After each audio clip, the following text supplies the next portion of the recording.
ઉપરવાસમાં ભારે વરસાદને પગલે નર્મદા સરોવર ડેમની જળસપાટી વધી છે, જેને લઈને ગતરોજ 3 વાગ્યાથી 23 દરવાજા છોડીને 4.36 લાખ ક્યુસેક પાણી જે નર્મદા નદીમાં છોડવામાં આવી રહ્યું છે, જેને પગલે ભરૂચના અંકલેશ્વર શહેરે કહી શકાય કે આજરોજ સવારના સમયે લગભગ 9-9:30 વાગ્યાના અરસામાં નર્મદા નદી બે કાંઠે વહેતી જોવા મળી છે।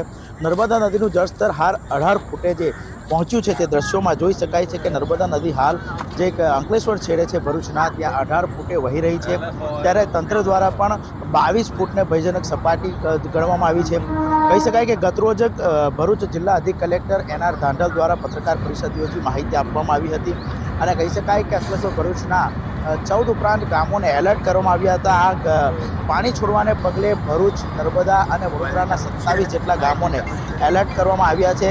ત્યારે બીજી બાજુ જણાવી દઉં તો ભરૂચ ખાતે જે 22 ફૂટની ભયજનક સપાટી વહે તો ભરૂચ જિલ્લાના કહી શકાય કે અંકલેશ્વરના 14 ગામો, તેમાં પણ સરફુદ્દીન અને બોરભઠ્ઠા બેટને વહેલી તકે ખાલી કરવામાં આવવાની ફરજ પડે તંત્રની અને વહેલી તકે એ લોકોને સુરક્ષિત સ્થળે ખસેડવાની ફરજ પડી શકે છે।